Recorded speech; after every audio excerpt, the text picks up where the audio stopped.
03 Krishan Dhanota, Yuba City, Baljinder Singh Najar, Woodland, Paramjit Kaur Rangi, Vacaville, GN tyre and lube, ਜਿਨ੍ਹਾਂ ਦੇ ਕੋਲੋਂ ਤੁਸੀਂ truck wash, oil change, air brake ਦਾ ਕੰਮ ਕਰਵਾ ਸਕਦੇ ਹੋ।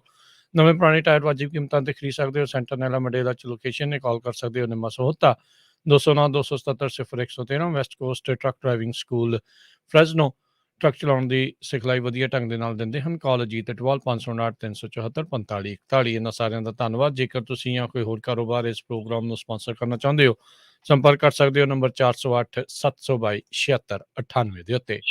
ਮਿੰਟੂ ਜੀ, ਗੱਲਬਾਤ ਦਾ ਸਿਲਸਿਲਾ ਕਰਦੇ ਜਾਈਏ ਸ਼ੁਰੂ। ਚੰਨੀ ਦਾ ਦੋਸ਼, ਚੋਣ ਟਾਲਣ ਦੀ ਹੋ ਰਹੀ ਹੈ ਕੋਸ਼ਿਸ਼। ਜੀ ਦੇਖੋ, ਅੱਜ ਇਹ ਖਬਰ ਜਿਹੜੀ ਆ ਉਹ ਬਹਿਸ ਦਾ ਵਿਸ਼ਾ ਬਣੀ ਰਹੀ ਔਰ ਸੰਵਿਧਾਨਕ ਮਾਹਰ ਜਿਹੜੇ ਸੀਗੇ ਉਹ ਸੰਵਿਧਾਨ ਦੀਆਂ ਪਰਤਾਂ ਫੁੱਲ ਕੇ ਵੇਂਦੇ ਰਹਿ ਕੇ ਕੀ ਪ੍ਰਬੰਧ ਨੇ ਭਾਈ, ਇਹਦੇ ਚ ਕੀ ਕੁਛ ਹੋ ਸਕਦਾ ਹੈ। ਕਿਉਂਕਿ ਇਹ ਬੜਾ ਵੱਡਾ ਬਿਆਨ ਹੈ, ਕੋਈ ਇਹ ਤੇ ਹੈ ਨਹੀਂਗਾ ਕਿ ਉੱਠ ਕੇ ਮੇਰੇ ਵਰਗਾ ਸਧਾਰਨ ਜਿਹਾ ਪੇਂਡੂ ਬੰਦਾ ਬਿਆਨ ਦੇ ਰਿਹਾ। ਇਹ ਇੱਕ ਸਟੇਟ ਦਾ ਸੀਐਮ ਚਰਨਜੀਤ ਸਿੰਘ ਬਿਆਨ ਦੇ ਰਿਹਾ ਵਾ। ਤਾਂ ਜਿਹੜਾ ਤੌਖਲਾ ਪ੍ਰਗਟਾਇਆ ਜਾ ਰਿਹਾ, ਤੌਖਲਾ ਕੀ ਹੈ, ਸਭ ਤੋਂ ਪਹਿਲਾਂ ਆਪਾਂ ਉਹਦੇ ਤੇ ਨਜ਼ਰ ਮਾਰਦੇ ਹਾਂ। ਤਾਂ ਚੰਨੀ ਸਾਹਿਬ ਕਹਿੰਦੇ ਆ ਕਿ ਕਰੋਨਾ ਨੂੰ ਸੰਗੀਨ ਮਸਲਾ ਦੱਸ ਕੇ ਨਾਈਟ ਕਰਫਿਊ ਲਾਇਆ ਜਾ ਰਿਹਾ ਹੈ। ਇਹ ਸਾਬਤ ਕਰਨਾ ਚਾਹੁੰਦੇ ਆ ਕਿ ਪੰਜਾਬ ਦੇ ਵਿੱਚ ਚੁਣਾਵ ਜਾਂ ਇਲੈਕਸ਼ਨ, ਹਿੰਦੀ ਚ ਚੁਣਾਵ ਕਰ ਦਿੰਦੇ ਆ, ਕਿ ਨਹੀਂ ਹੋਣੇ ਚਾਹੀਦੇ। ਕਾਂਗਰਸ ਪੰਜਾਬ ਦੇ ਵਿੱਚ ਇਲੈਕਸ਼ਨ ਲਈ ਪੂਰੀ ਤਰ੍ਹਾਂ ਤਿਆਰ ਹੈ, ਚਾਹੇ ਅੱਜ ਇਲੈਕਸ਼ਨ ਹੋ ਜਾਣ। ਮਤਲਬ ਕਿ ਜੋ ਸਖਤੀਆਂ ਵਗੈਰਾ ਕੀਤੀਆਂ ਜਾ ਰਹੀਆਂ ਓਮਿਕਰੋਨ ਵੇਰੀਐਂਟ ਨੂੰ ਲੈ ਕੇ, ਕਿ ਉਹ ਸਭ ਕੁਛ ਇੱਕ ਸਾਜ਼ਿਸ਼ਨ ਹੈ, ਸਿਰਫ ਤੇ ਸਿਰਫ ਇਸ ਕਰਕੇ ਕਿ ਚੋਣ ਟਾਲ ਦਿੱਤੀ ਜਾਵੇ। ਕਿਉਂਕਿ ਪਿਛਲੇ ਕੁਝ ਦਿਨਾਂ ਤੋਂ ਇੱਕ ਬਹਿਸ ਛਿੜੀ ਹੋਈ ਹੈ ਕਿ ਕਿਉਂ ਨਾ ਜੋ ਇਹ ਓਮਿਕਰੋਨ ਆਇਆ, ਵੈਸੇ ਸਾਡੇ ਤੇ ਇੱਥੇ ਨਾ ਕਈ ਅਮੀਰ ਖਾਨ ਹੀ ਕਹਿ ਦਿੰਦੇ, ਨਾਂ ਨਹੀਂ ਲੈਣਾ ਉਹਦਾ, ਕਿ ਜਿਹੜਾ ਅਮੀਰ ਖਾਨ ਆਇਆ। ਓਮਿਕਰੋਨ ਜਿਹੜਾ ਹੈ ਵੇਰੀਐਂਟ, ਇਹਨੂੰ ਲੈ ਕੇ ਕਾਫੀ ਜ਼ਿਆਦਾ ਚਿੰਤਾ ਪ੍ਰਗਟਾਈ ਜਾ ਰਹੀ ਹੈ। ਔਰ ਇਲਾਹਾਬਾਦ ਹਾਈ ਕੋਰਟ ਨੇ ਵੀ ਕਹਿ ਦਿੱਤਾ ਸੀਗਾ ਪੀਐਮ ਨੂੰ ਕਿ ਭਾਈ ਸੰਭਾਵਨਾ ਤਲਾਸ਼ੋ, ਜੇਕਰ ਯੂਪੀ ਦਾ ਇਲੈਕਸ਼ਨ ਟਾਲਿਆ ਜਾ ਸਕਦਾ ਹੈ। ਉਸ ਤੋਂ ਬਾਅਦ ਫਿਰ ਚੋਣ ਕਮਿਸ਼ਨ ਨੇ ਤੇ ਸਿਹਤ ਮਹਿਕਮੇ ਨੇ ਗੱਲਬਾਤ ਵੀ ਕੀਤੀ ਆ, ਪਰ ਉਹਨਾਂ ਨੇ ਕਿਹਾ ਕਿ ਨਹੀਂ, ਇਲੈਕਸ਼ਨ ਹਾਲ ਦੀ ਘੜੀ ਨਹੀਂ ਟਾਲਿਆ ਜਾ ਸਕਦਾ।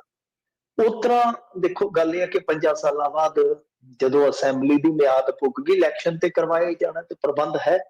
ਪਰ ਜੇ ਕਿਸੇ ਕਾਰਨ ਕਰਕੇ ਨਹੀਂ ਹੋ ਸਕਦਾ ਚੁਣਾਵ ਜਾਂ ਇਲੈਕਸ਼ਨ ਜਿਹੜਾ ਆ, ਜਾਂ ਵੋਟਾਂ ਜਿਹੜੀਆਂ ਉਹ ਟਾਲਣ ਦਾ ਕੋਈ ਹੁਣ ਪਤਾ ਨਹੀਂ ਕਿ ਕੀ ਪ੍ਰੋਵੀਜ਼ਨ ਹੋਏਗਾ। ਵੈਸੇ ਤੇ ਆਪਾਂ ਦੇਖਦੇ ਹਾਂ ਨਾ, ਜੇ ਕੋਈ ਕੈਂਡੀਡੇਟ ਫੌਤ ਹੋ ਜਾਂਦਾ ਇਲੈਕਸ਼ਨ ਦੇ ਦਰਮਿਆਨ, ਤੇ ਉਸ ਤੋਂ ਬਾਅਦ ਉਸ ਜਗ੍ਹਾ ਤੇ ਇਲੈਕਸ਼ਨ ਜਿਹੜਾ ਉਹ ਰੱਦ ਕਰ ਦਿੱਤਾ ਜਾਂਦਾ ਹੈ। ਇੱਕ ਵਾਰੀ ਜਾਂ ਕਹਿ ਲਓ ਕਿ ਪੋਸਟਪੋਨ ਕਰ ਦਿੱਤਾ ਜਾਂਦਾ, ਫਿਰ ਬਾਅਦ ਦੇ ਵਿੱਚ ਹੁੰਦਾ ਹੈ।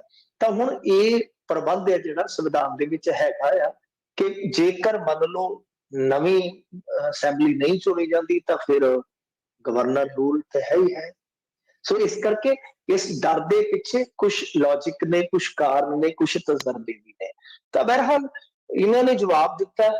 ਇਹ ਕਹਿੰਦੇ ਕਿ ਭਾਜਪਾ ਵਾਲੇ ਕਿ ਦੇਖੋ, ਇਲੈਕਸ਼ਨ ਕਰਵਾਉਣਾ ਜਾਂ ਰੱਦ ਕਰਨਾ ਸਾਡੇ ਵੱਸ ਦੀ ਥੋੜੀ ਗੱਲ ਆ।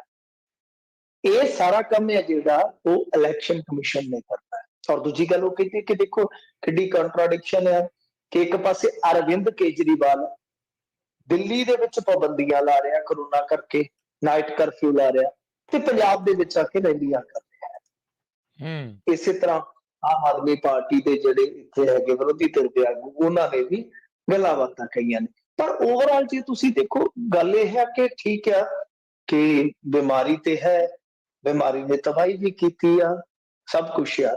ਪਰ ਤੁਸੀਂ ਇੱਕ ਚੀਜ਼ ਨੋਟ ਕਰੋ, ਤੇ ਵੈਸੇ ਮੈਂ ਜਾਣਾ ਨਹੀਂ ਚਾਹੁੰਦਾ, ਡਾਟਾ ਬਹੁਤ ਲੰਬਾ ਪਿਆ, ਕਿ ਮੈਂ ਅੱਜ ਇੱਕ ਰਿਪੋਰਟ ਪੜ੍ਹੀ ਆ, 119 ਦੇਸ਼ਾਂ ਚੋਂ 115 ਚ ਇਹਦੇ ਨਾਲ ਇੱਕ ਵੀ ਮੌਤ ਨਹੀਂ ਹੈ।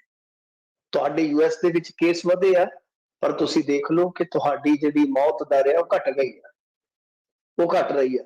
ਬ੍ਰਿਟੇਨ ਦੀ ਮੌਤ ਦਰ ਹੈ ਜਿਹੜੀ ਉਹ ਘਟ ਰਹੀ ਹੈ, ਕੇਸ ਜ਼ਰੂਰ ਵਧੇ ਆ।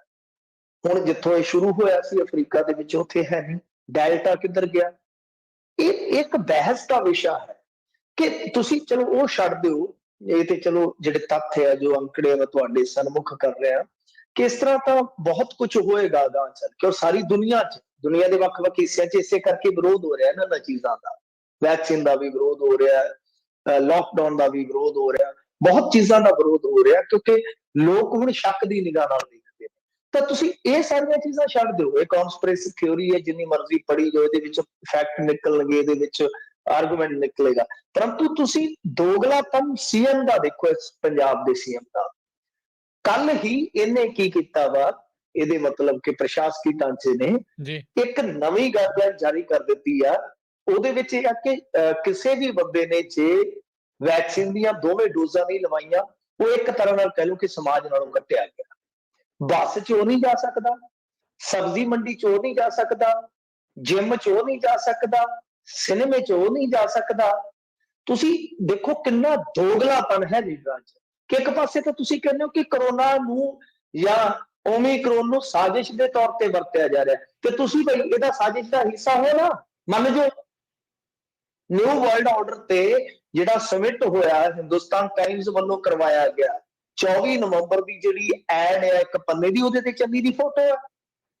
ਕਿ ਇੱਕ ਪਾਸੇ ਤੇ ਤੁਸੀਂ ਹਜ਼ੂਰ ਇਹ ਗੱਲਾਂ ਜਿਹੜੀਆਂ ਨੇ ਉਹ ਕਰਦੇ ਹੋ ਕਿ ਪਾਬੰਦੀਆਂ ਲਾ ਰਹੇ ਹੋ, ਤੇ ਦੂਸਰੇ ਪਾਸੇ ਕੀ ਕਰ ਰਹੇ ਹੋ? ਦੂਸਰੇ ਪਾਸੇ ਤੁਸੀਂ ਕਹਿ ਰਹੇ ਹੋ ਕਿ ਕਨਸਪੀਰੇਸੀ ਹੈ ਇਲੈਕਸ਼ਨ ਟਾਲਣ ਦੀ। ਕਿਸੇ ਪਾਸੇ ਤੇ ਖਲੋ ਜਾਓ ਤੁਸੀਂ, ਤੇ ਫੰਡਾਮੈਂਟਲ ਰਾਈਟ ਲੋਕਾਂ ਦੇ ਜਿਹੜੇ ਆ ਉਹ ਮੁਅੱਤਲ ਕਰਨ ਜਾ ਰਹੇ ਹੋ 15 ਜਨਵਰੀ ਤੋਂ। ਇਹ ਜਿਹਨੇ ਵੈਕਸੀਨ ਨਹੀਂ ਲਵਾਈ, ਵੈਕਸੀਨ ਸੁਪਰੀਮ ਕੋਰਟ ਕਹਿ ਚੁੱਕਾ ਹੈ ਕਿ ਵਲੰਟਰੀ ਹੈ, ਇਹ ਸਵੈ ਇੱਛਤ ਹੈ, ਇਹ ਤੁਸੀਂ ਜ਼ਬਰਦਸਤੀ ਨਹੀਂ ਠੋਕ ਸਕਦੇ। ਤਾਂ ਦੂਸਰੇ ਪਾਸੇ ਤੁਸੀਂ ਫੰਡਾਮੈਂਟਲ ਰਾਈਟ ਤੱਕ ਬੰਦਿਆਂ ਦੇ ਜਿਹੜੇ ਹੋ ਉਹ ਮੁਅੱਤਲ ਕਰਨ ਤੱਕ ਜਾ ਰਹੇ ਹੋ, ਦੂਸਰੇ ਪਾਸੇ ਤੁਸੀਂ ਕਹਿ ਰਹੇ ਹੋ ਕਿ ਕਨਸਪੀਰੇਸੀ ਆ। ਸੋ ਆਪਣੇ ਦਿਮਾਗ ਦਾ ਥੋੜਾ ਜਿਹਾ ਕਿਤੇ ਇਲਾਜ ਕਰਵਾਓ। ਜੀ ਜੀ, ਚਿੱਟ ਵੀ ਮੇਰੀ, ਪੱਤ ਵੀ ਮੇਰੀ, ਇਦਾਂ ਜਿਹੜਾ ਉਹ ਕਰਨਾ ਚਾਹੁੰਦੇ ਆ। ਜਦੋਂ ਜਿੱਦਣੋਂ ਫਾਇਦਾ ਹੁੰਦਾ ਆ, ਉਦਾਂ ਦਾ ਬਿਆਨ ਜਿਹੜਾ ਉਹ ਝਾੜ ਦਿੰਦੇ ਆ। ਠੋਕੋ ਤਾੜੀ ਝੁਕਿਆ, ਪੁਲਿਸ ਨੇ ਮੰਗੀ ਮਾਫੀ, ਆਪ ਨੇ ਚਲਾਇਆ ਦਾ। ਆਪਾਂ ਵੀ ਠੋਕ ਦਈਏ ਤਾਲੀ। ਫਿਰ ਦੇਖੋ, ਮਾਫੀ ਮੰਗਣੀ ਚਲੋ ਇਹ ਕੋਈ, ਮੈਂ ਕਹਿੰਦਾ ਕਿ ਮਾੜੀ ਗੱਲ ਨਹੀਂ ਹੈ, ਅੱਛੀ ਗੱਲ ਹੈ, ਪਰ ਮਾਫੀ ਮੰਗਣ ਲੱਗਿਆ ਕਿੰਨਾ ਟਾਈਮ ਲੱਗਿਆ, ਬੜੀ ਦੇਰ ਕਰਦੀ ਮਿਹਰਬਾਨ ਆਤੇ ਆਤੇ ਆਤੇ। ਉਹੀ ਗੱਲ ਜਿਵੇਂ ਆ ਤੁਸੀਂ ਕਰਕੇ ਹਟੇ ਹੋ, ਉਹ ਨਾ ਪੰਜਾਬੀ ਚ ਕਹਾਵਤ ਤੇ ਚੇਤੇ ਆ ਜਾਂਦੀ ਹੈ, ਕਦੇ ਸੁਣੀ ਸੁਣਾਈ ਗੱਲ, ਜਦੋਂ ਤੁਹਾਡੇ ਵਰਗੇ ਸਿਆਣੇ ਕੋਈ ਗੱਲ ਕਰਦੇ ਆ ਕਿ ਉਹ ਕਹਿੰਦੇ ਨੇ ਆਪਣੀਆਂ ਮੈਂ ਕੱਛੇ ਮਾਰਾਂ ਮੈਂ ਪਰਾਈਆਂ ਫੋਲਾਂ। ਇਹ ਹਾਲ ਚੰਨੀ ਸਾਹਿਬ ਦਾ। ਤੇ ਇਧਰ ਦੂਜੇ ਪਾਸੇ ਜੇ ਤੁਸੀਂ ਵੇਖੋਗੇ, ਸਿੱਧੂ ਸਾਹਿਬ ਨੂੰ ਵੀ ਥੋੜਾ ਜਿਹਾ ਨਾ ਮੈਚਿਓਰ ਹੋਣ ਦੀ ਜ਼ਰੂਰਤ ਆ। ਮੈਂ ਆਲਵੇਜ਼ ਹਮੇਸ਼ਾ ਕਹਿੰਦਾ ਸਿੱਧੂ ਦੀ ਆਲੋਚਨਾ ਵੀ ਕਰਨੀ ਪੈਂਦੀ ਹੈ, ਜਿਸ ਹਿਸਾਬ ਦੀ ਖਬਰ ਹੋਵੇ ਉਸ ਹਿਸਾਬ ਦਾ ਤੁਹਾਨੂੰ ਪਤਾ ਹੀ ਹੈ ਕਿ ਨਜ਼ਰੀਆ ਹੁੰਦਾ ਹੈ, ਉਸ ਹਿਸਾਬ ਦਾ ਪ੍ਰਤੀਕਰਮ ਹੁੰਦਾ ਹੈ। ਗੱਲ ਇਹ ਆ ਕਿ ਨਵਜੋਤ ਸਿੰਘ ਸਿੱਧੂ ਕੁਝ ਮੁੱਦਿਆਂ ਤੇ ਬਿਲਕੁਲ ਸਹੀ ਸੱਟ ਕਰ ਰਿਹਾ, ਪਰੰਤੂ ਆ ਜਿਹੜੀਆਂ ਵਾਹੀਆਤ ਉਤਲੀਆਂ ਛੁਰਲੀਆਂ ਮਾਰਦਾ ਆ ਨਾ, ਉਹ ਕਈ ਵਾਰ ਜੀ ਦਾ ਜੰਜਾਲ ਇਹਦੇ ਵਾਸਤੇ ਹੀ ਬਣ ਜਾਂਦੀ ਹੈ। ਗੱਲ ਕੀ ਸੀਗੀ ਕਿ ਦੇਖੋ, ਤੁਸੀਂ ਕਿਸੇ ਬੰਦੇ ਦੀ ਸਿਫਤ ਕਰਨੀ ਆ ਕਿ ਯਾਰ ਇਹ ਤਾਂ ਬੜਾ ਦਲੇਰ ਆ, ਬੜਾ ਦਾਬਾ, ਇਹਦਾ ਬੜਾ ਦਾਬਾ ਆ, ਤੇ ਉਹਦੇ ਲਈ ਤੁਸੀਂ ਸ਼ਬਦ ਜਿਹੜੇ ਆ ਉਹ ਐਸੇ ਵੀ ਚੁਣ ਸਕਦੇ ਹੋ ਕਿ ਕਿਸੇ ਪਾਸੇ ਤੁਸੀਂ ਆਪਣੀ ਗੱਲ ਵੀ ਕਹਿ ਲਓਗੇ, ਤਾਂ ਕਿਸੇ ਪਾਸੇ ਕੋਈ ਇਹੋ ਜਿਹੀ ਕੰਟਰੋਵਰਸੀ ਨਹੀਂ ਹੋਏਗੀ ਜਿਹੜੀ ਹੋਈ। ਪੁਲਿਸ ਦੇ ਖਿਲਾਫ ਉਹ ਗੱਲ ਗਈ। ਹੁਣ ਤੁਹਾਨੂੰ ਪਤਾ ਹੀ ਹੈ, ਸਿਆਣਿਆਂ ਦੀ ਕਹਾਵਤ ਆ, ਕਹਿੰਦੇ ਆ ਕਿ ਜੀਭ ਤੇ ਲੱਗੀ ਸੱਟ ਬੜੀ ਛੇਤੀ ਠੀਕ ਹੋ ਜਾਂਦੀ ਹੈ। ਕਿ ਜੀਭ ਤੇ ਲੱਗੀ ਸੱਟ ਬੜੀ ਛੇਤੀ ਠੀਕ ਹੋ ਜਾਂਦੀ ਆ, ਪਰ ਜੀਭ ਦੇ ਨਾਲ ਲੱਗੀ ਸੱਟ ਛੇਤੀ ਠੀਕ ਨਹੀਂ ਹੁੰਦੀ। ਮੈਂ ਕੀ ਕਿਹਾ ਸਮਝ ਗਏ ਨਾ? ਕਿ ਜੀਭ ਤੇ ਸੱਟ ਲੱਗ ਜਾਵੇ, ਵੇਖੋ ਕਿੱਡੀ ਛੇਤੀ ਜ਼ਖਮ ਭਰ ਜਾਂਦਾ, ਪਰ ਜੀਭ ਦੇ ਨਾਲ ਤੁਸੀਂ ਕਿਸੇ ਦੇ ਸੱਟ ਲਾ ਦਿਓਗੇ ਨਾ, ਛੇਤੀ ਭਰਦਾ ਨਹੀਂ। ਖੈਰ, ਇਹ ਜ਼ਖਮ ਮੇਰੇ ਖਿਆਲ ਦੇ ਨਾਲ ਭਰ ਜਾਣਾ ਚਾਹੀਦਾ। ਹੁਣ ਮਾਫੀ ਮੰਗ ਲਈ ਹੈ, ਪਰ ਸਿੱਧੂ ਨੇ ਦੇਰ ਕੀਤੀ ਆ। ਉਦੋਂ ਹੀ ਜਿੱਦਾਂ ਦੀ ਕੰਟਰੋਵਰਸੀ ਸ਼ੁਰੂ ਹੋਈ ਆ, ਉਦੋਂ ਹੀ ਮਾਫੀ ਮੰਗ ਲੈਣੀ ਚਾਹੀਦੀ ਸੀਗੀ। ਔਰ ਇਹ ਕੋਈ ਮੇਰੇ ਖਿਆਲ ਦੇ ਨਾਲ ਕੱਦ ਘਟਾਉਣ ਵਾਲੀ ਗੱਲ ਨਹੀਂ ਹੁੰਦੀ, ਆਪਣਾ ਭਾਵ ਵਧਾਉਣ ਵਾਲੀ ਗੱਲ ਨਹੀਂ ਹੁੰਦੀ। ਮਾਫੀ ਅੱਛੀ ਚੀਜ਼ ਹੈ, ਜ਼ਿੰਦਗੀ ਬਹੁਤ ਸੌਖਿਆ ਕੱਟਦੀ ਹਜ਼ੂਰ। ਮੇਰਾ ਤੇ ਫੰਡਾ ਹੀ ਜ਼ਿੰਦਗੀ ਦਾ ਇਹ ਆ ਕਿ ਦੋ ਚੀਜ਼ਾਂ, ਇੱਕ ਤੇ ਫੋਰਗੇਟਨੈਸ ਤੇ ਫੋਰਗਿਵਨੈਸ। ਜੇ ਤੁਹਾਡੀ ਜ਼ਿੰਦਗੀ ਚ ਹੈ ਨਾ, ਸੁੱਖ ਆਊਗਾ, ਜ਼ਿੰਦਗੀ ਚ ਸੁੱਖ ਆਊਗਾ, ਕਿਤੇ ਅਜ਼ਮਾ ਕੇ ਦੇਖ ਲਿਓ। ਖੈਰ, ਇਹਨਾਂ ਨੇ ਮਾਫੀ ਮੰਗੀ ਆ, ਪਰੰਤੂ ਦੇਖੋ ਗੱਲ ਕੀ ਹੁੰਦੀ ਹੈ ਕਿ ਰਾਜਨੀਤੀ ਚ ਜਿਵੇਂ ਹੀ ਤੁਸੀਂ ਕੋਈ ਆਪਣਾ ਕਮਜ਼ੋਰੀ ਵਾਲਾ ਪੱਖ ਉਜਾਗਰ ਕਰਦੇ ਹੋ ਜਾਂ ਕਿਤੇ ਤੁਸੀਂ ਥੜਕ ਜਾਂਦੇ ਹੋ, ਤਾਂ ਤੁਹਾਡੇ ਵਿਰੋਧੀ ਜਿਹੜੇ ਆ ਉਹ ਲਾਹਾ ਲੈਣ ਲਈ ਮਿੰਟ ਮਾਰਦੇ, ਸਕਿੰਟ ਮਾਰਦੇ ਆ।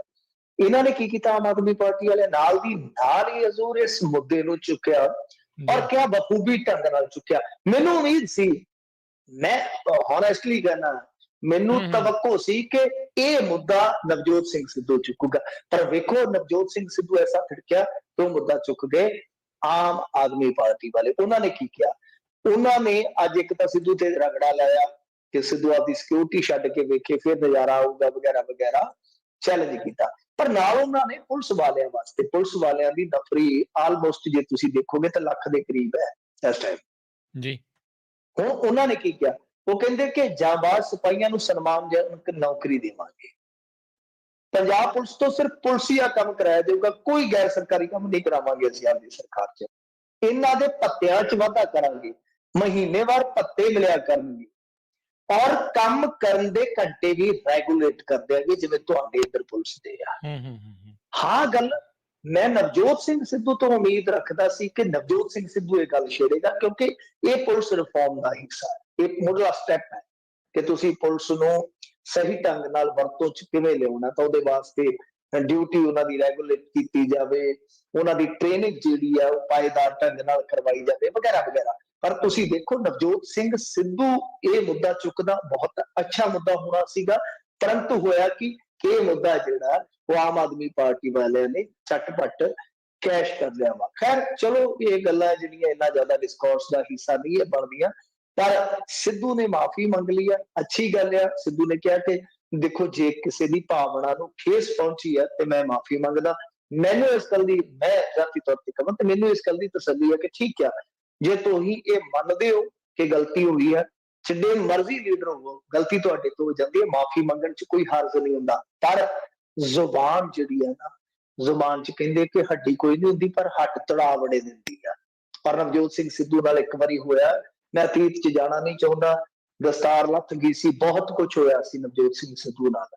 ਸੋ ਇਹਨਾਂ ਨੂੰ ਆਪਣੇ ਇਸ ਉਮਰ ਦੇ ਪੜਾਅ ਤੇ ਜਦੋਂ 60 ਸਾਲ ਦੇ ਹੋ ਚੁੱਕੇ ਆ, ਹੁਣ ਥੋੜੀ ਮੈਚੁਰਿਟੀ ਦਿਖਾ ਕੇ ਜਿੰਨਾ ਵੀ ਉਹ ਕੰਮ ਕਰ ਸਕਦੇ 5-10 ਸਾਲਾਂ 'ਚ ਬਿਹਤਰ ਕਰਨ ਤਾਂ ਬਿਹਤਰ ਹੋਏਗਾ।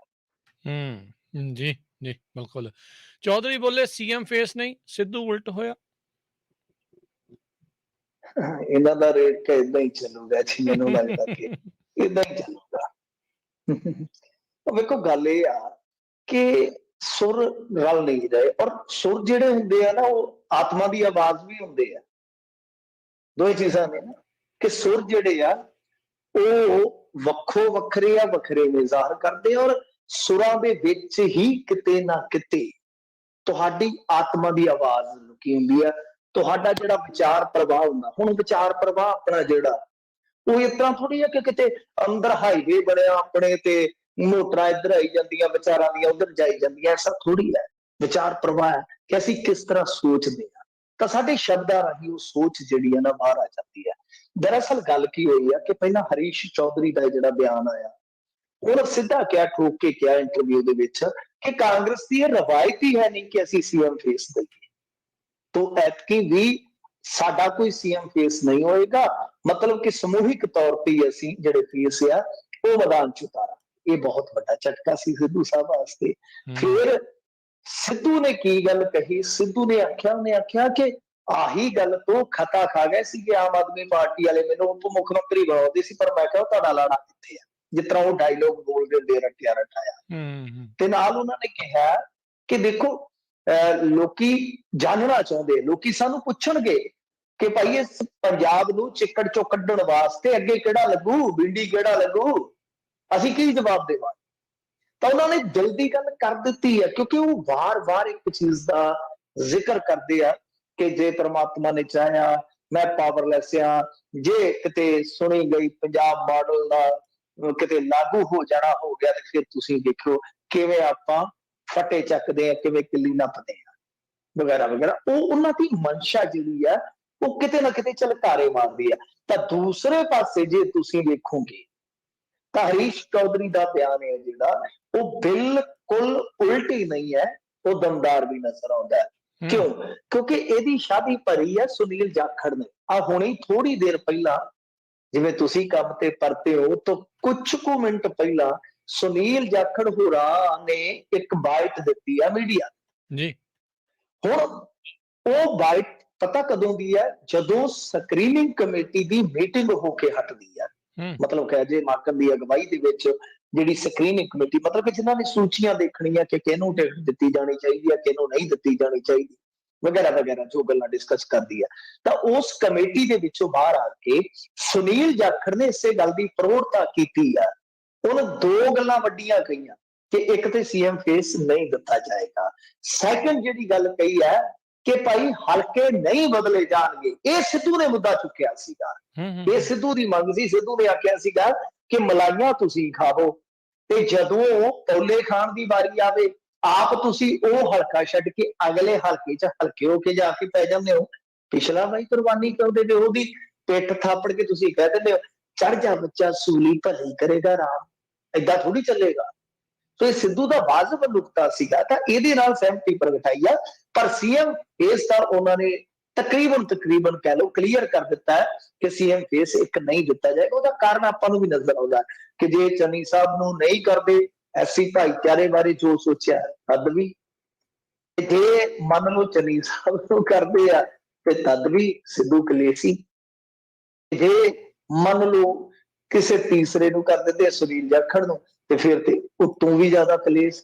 ਸੋ ਇਸ ਕਰਕੇ ਇਹਦਾ ਹੱਲ, ਇਹਦਾ ਨਿਪਟਾਰਾ ਹੋਇਆ। ਬਾਕੀ ਜਿਹੜੀ ਇਹ ਗੱਲ ਕਹਿੰਦੀ ਆ ਨਾ ਕਿ ਕਾਂਗਰਸ ਦੀ ਰੀਤ ਹੈ, ਨਹੀਂ, ਉਹ ਕਾਂਗਰਸ ਦੀਆਂ ਰੀਤਾਂ ਨੂੰ ਭਾਈ ਅਸੀਂ ਚੰਗੀ ਤਰ੍ਹਾਂ ਜਾਣਦੇ ਆ। ਪਿਛਲੀ ਵਾਰੀ 2017 ਦੇ ਵਿੱਚ ਸੀਐਮ ਫੇਸ ਕੌਣ ਸੀਗਾ ਉਹ ਸਾਰੇ ਜਾਣਦੇ ਆ। ਅਮਰਿੰਦਰ ਸਿੰਘ ਨੂੰ ਸੀਐਮ ਫੇਸ ਇਹਨਾਂ ਨੇ ਅਗਾਊ ਹੀ ਐਲਾਨਿਆ ਹੋਇਆ ਸੀ। ਬਿਲਕੁਲ। ਕਾਫੀ ਵਿਦ ਕੈਪਟਨ ਚੱਲਦੀ ਸੀ ਉਦੋਂ, ਤਾਂ ਬੜਾ ਕੁਝ ਚੱਲਦਾ ਸੀ। ਹਾਂਜੀ ਜਗਦੀਪ ਸਿੰਘ ਨਕਾਈ ਅਕਾਲੀ ਦਲ ਛੱਡ ਭਾਜਪਾ 'ਚ ਸ਼ਾਮਲ ਹੋਏ, ਛਾਲਾਂ ਕਾਫੀ ਵੱਜ ਰਹੀਆਂ ਨੇ ਭਾਜਪਾ ਵੱਲ ਨੂੰ ਕਈਆਂ ਦੀਆਂ। ਹਾਂਜੀ ਹਾਂਜੀ ਹਾਂਜੀ, ਇਹ ਸੁਖਬੀਰ ਸਿੰਘ ਬਾਦਲ ਹੋਰਾਂ ਦੇ ਕਲਾਸਮੇਟ ਸਨ ਮਿਸਟਰ ਨਕਾਈ।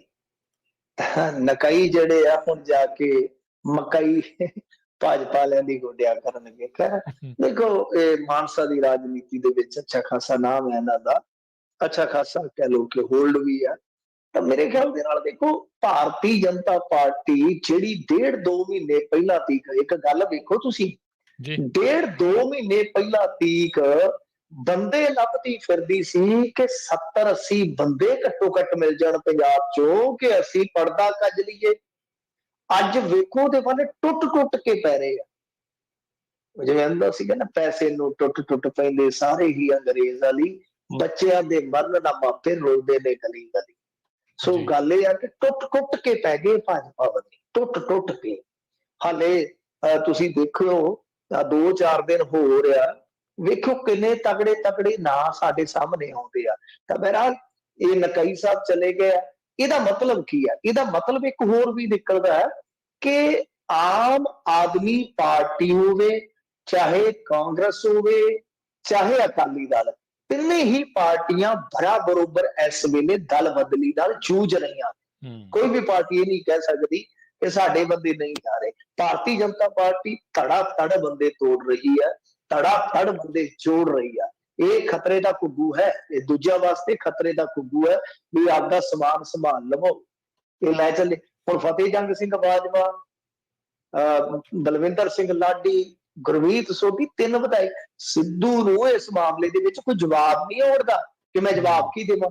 ਔਰ ਅੱਜ ਫਿਰ ਮੈਨੂੰ ਲੱਗਦਾ ਕਿ ਨਵਜੋਤ ਸਿੰਘ ਸਿੱਧੂ ਦਿੱਲੀ ਗਿਆ, ਇਸ ਗੱਲ ਤੇ ਇਹਨਾਂ ਦੀ ਚਰਚਾ ਹੋਏਗੀ ਹਾਈ ਕਮਾਨ ਦੇ ਵਿੱਚ। ਕਿਉਂਕਿ ਜਿਸ ਦਿਨ ਰਾਣਾ ਗੁਰਮੀਤ ਸੋਢੀ ਗਿਆ ਸੀਗਾ ਨਾ, ਕਾਂਗਰਸ ਦੇ ਸੋਰਸਸ ਦੱਸਦੇ ਆ ਕਿ ਉਸ ਦਿਨ ਹਰੀਸ਼ ਚੌਧਰੀ ਨੂੰ ਬਹੁਤ ਜ਼ਿਆਦਾ ਫਟਕਾਰਿਆ ਰਾਹੁਲ ਗਾਂਧੀ ਨੇ ਕਿ ਭਾਈ ਤੁਸੀਂ ਤਾਂ ਕਹਿੰਦੇ ਸੀ ਸਾਡਾ ਕੋਈ ਬੰਦਾ ਜਾ ਹੀ ਨਹੀਂ ਸਕਦਾ, ਤੇ ਇਹ ਤੇ ਟੇਕ ਹੀ ਕੋਈ ਨਹੀਂ ਰਹੇ, ਇਹ ਤੇ ਭੱਜੇ ਜਾ ਰਹੇ ਆ। ਸੋ ਇਸ ਕਰਕੇ ਮੇਰੇ ਖਿਆਲ ਦੇ ਨਾਲ ਆਉਣ ਵਾਲੇ 2-4 ਦਿਨਾਂ ਦੇ ਵਿੱਚ ਇਹ ਜਿਹੜੀ ਹੈਗੀ ਹੈ ਨਾ ਉਡਾਰੀ, ਇਹ ਬਹੁਤ ਜ਼ਿਆਦਾ ਵੇਖਣ ਨੂੰ ਮਿਲੇਗੀ। ਔਰ ਤੁਸੀਂ ਇਸ ਗੱਲ ਦਾ ਅੰਦਾਜ਼ਾ ਲਾ ਸਕਦੇ ਹੋ ਕਿ ਭਾਰਤੀ ਜਨਤਾ ਪਾਰਟੀ ਕਿਸ ਤਰ੍ਹਾਂ ਜ਼ਮੀਨ ਆਪਣੀ ਮਜ਼ਬੂਤ ਕਰਦੀ ਜਾ ਰਹੀ ਹੈ ਕਿ ਅੱਜ ਦਲ ਬਦਲੂਆਂ ਦੀ ਪਹਿਲੀ ਪਸੰਦ ਕਿਹੜੀ ਹੈ ਅੱਜ ਦੀ ਘੜੀ ਤੁਸੀਂ ਦੇਖ ਲਓ ਤਾਂ ਭਾਰਤੀ ਜਨਤਾ ਪਾਰਟੀ।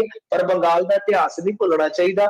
ਉਹ ਗਏ ਸੀ ਤੇ ਮੁੜ ਕੇ ਕਹਿੰਦੇ ਸੀ ਕਿ ਅਸੀਂ ਸਿਰ ਤੇ ਉਸ ਤਰ੍ਹਾਂ ਲਵਾ ਲਿਆ ਜੀ, ਅਸੀਂ ਪਛਤਾਪ ਕਰਨਾ ਚਾਹੁੰਦੇ ਜੀ ਮੁੜ ਕੇ ਘਰ ਵਾਪਸੀਆਂ ਵੀ ਹੁੰਦੀਆਂ ਨੇ। ਤੇ ਹੁਣ ਸੂਰਾਂ ਦੀ ਬਲੈਕ ਵਿੱਚ ਪੰਜਾਬ ਦੀ ਬਦਨਾਮੀ। ਹਾਂਜੀ ਅਸੀਂ ਕੋਈ ਛੱਡਣੀ ਥੋੜੀ ਹੈ ਜਿਹੜੀ ਬਦਨਾਮੀ ਨਹੀਂ ਖੱਟਣੀ। ਸੋ ਬਦਨਾਮੀ ਜਿਹੜੀ ਹੈ ਉਹ ਸਾਰੇ ਪਾਸੇ ਖੱਟਣੀ ਆਲ ਰਾਉਂਡ ਹੀ। ਖੈਰ ਦੇਖੋ, ਸੂਰਾਂ ਦੇ ਨਾਲ ਭਰਿਆ ਇੱਕ ਮਿੰਨੀ ਟਰੱਕ ਜਿਹੜਾ ਨਾ, ਉਹ ਫੜਿਆ ਸੀ ਹਿਸਾਰ ਵਾਈਲਡ ਲਾਈਫ ਦੀ ਟੀਮ ਨੇ। ਇਹਦੇ ਵਿੱਚ 58 ਜੰਗਲੀ ਸੂਰ ਸੀਗੇ ਜੀ। 58 ਜੰਗਲੀ ਸੂਰ, ਤੁਸੀਂ ਦੇਖਦੇ ਨਾ ਵੱਡੇ ਵੱਡੇ ਸੂਰ ਹੁੰਦੇ ਆ, ਬਲੈਕ ਕਲਰ ਦੇ ਹੁੰਦੇ ਆ ਥੋੜੇ ਉਹ। ਜੀ।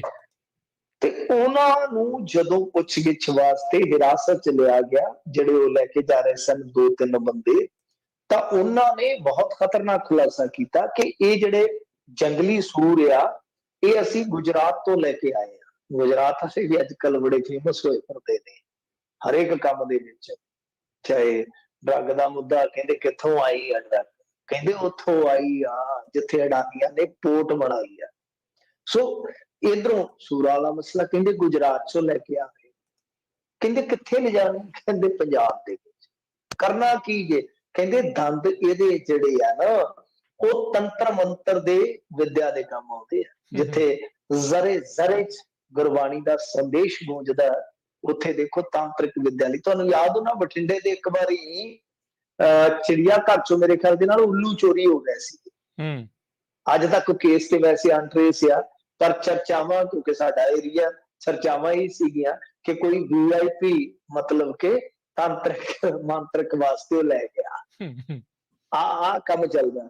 ਸੋ ਇੱਥੇ ਕਹਿੰਦੇ ਕਿ ਦੰਦ ਜਿਹੜੇ ਯੂਜ਼ ਕੀਤੇ ਜਾਂਦੇ ਨੇ, ਇਸ ਤੋਂ ਇਲਾਵਾ ਜਿਹੜਾ ਮਾਸ ਹੈ ਉਹਦੇ ਚ ਪ੍ਰੋਟੀਨ ਤਾਂ ਹੁੰਦਾ ਹੀ ਹੁੰਦਾ ਹੈ। ਕੁਝ ਲੋਕ ਸੈਕਸ ਪਾਵਰ ਵਾਸਤੇ ਵੀ ਖਾਂਦੇ। ਤਾਂ ਇਹਦੇ ਵਿੱਚ ਹੁਣ ਤਾਰ ਜਿਹੜੀ ਆ ਪੰਜਾਬ ਨਾਲ ਜੁੜੀ ਆ। ਕਿਹੜੇ ਬੰਦੇ ਨੇ ਕੌਣ ਕੀ ਕਰਦਾ ਹੈ ਤਾਂ ਆਪਾਂ ਨੂੰ ਨਹੀਂ ਪਤਾ, ਪਰ ਹਰਿਆਣਾ ਪੁਲਿਸ ਨੇ ਕਾਫੀ ਵੱਡਾ ਖੁਲਾਸਾ ਕੀਤਾ ਕਿ ਇਸ ਤਰ੍ਹਾਂ ਬਹੁਤ ਧੜੱਲੇ ਦੇ ਨਾਲ ਇਧਰਲੀ ਸਾਈਡ ਤੋਂ ਹਰਿਆਣੇ ਤੇ ਪੰਜਾਬ ਦੇ ਵਿੱਚ ਜੰਗਲੀ ਸੂਰਾਂ ਦੀ ਬਲੈਕ ਹੋ ਰਹੀ ਸੀ। ਸੋ ਕੰਮ ਕੋਈ ਛੱਡਣਾ ਨਹੀਂ, ਅਸੀਂ ਬਲੈਕ ਹੋਵੇ ਚਾਹੇ ਵਾਈਟ ਹੋਵੇ, ਕਿਤੇ ਨਾ ਕਿਤੇ ਅਸੀਂ ਬਦਨਾਮੀ ਇਹਨਾਂ ਚੀਜ਼ਾਂ 'ਚ ਖੱਟਣੀ ਜੀ ਜੀ। ਅਗਲੀ ਮਿੰਟੋ ਜੀ ਗੱਲ ਕਰੀਏ, ਨਵੇਂ ਸਾਲ ਦੀ ਸ਼ੁਰੂਆਤ ਹੋਵੇਗੀ ਜੇਬ ਤੇ ਐਕਸਟਰਾ ਭਾਰ ਦੇ ਨਾਲ।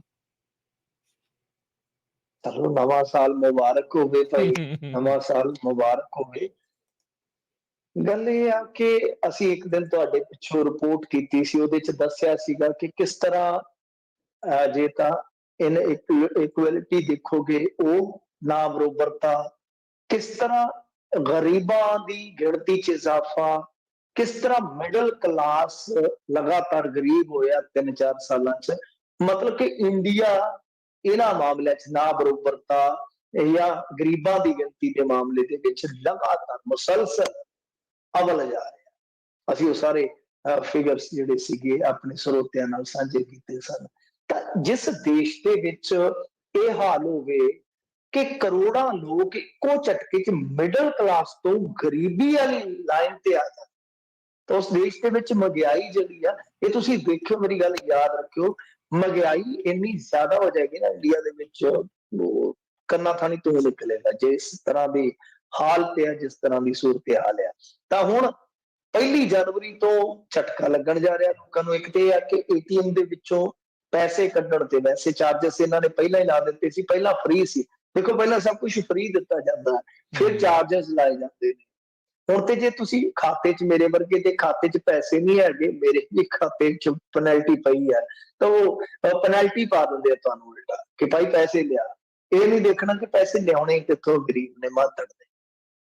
ਤੇ ਉਹ ਅੱਡ ਪੈਨਲਟੀ ਵਾਲਾ ਜੁਗਾੜ ਚੱਲਦਾ ਹੈ। ਇੱਥੇ ਹੁਣ ਜਿਹੜੀ ਹੱਦ ਹੈ ਇਹਨਾਂ ਦੀ ਕਿ ਮਹੀਨੇ ਦੇ ਵਿੱਚ ਇੰਨੀਆਂ ਤੁਸੀਂ ਟ੍ਰਾਂਜੈਕਸ਼ਨਾਂ ਕਰ ਸਕਦੇ ਹੋ, ਇਸ ਤੋਂ ਐਕਸਟਰਾ ਕਰੋਗੇ ਤਾਂ ਹੁਣ 21 ਰੁਪਏ ਮਤਲਬ ਕਿ ਫ੍ਰੀ ਜਿਹੜੀ ਟ੍ਰਾਂਜੈਕਸ਼ਨ ਸੀ, ਉਸ ਤੋਂ ਬਾਅਦ ਪਰ ਟ੍ਰਾਂਜੈਕਸ਼ਨ ਜਿਹੜੀ ਆ ਤੁਹਾਨੂੰ ਲੱਗੇਗੀ 21 ਰੁਪਏ।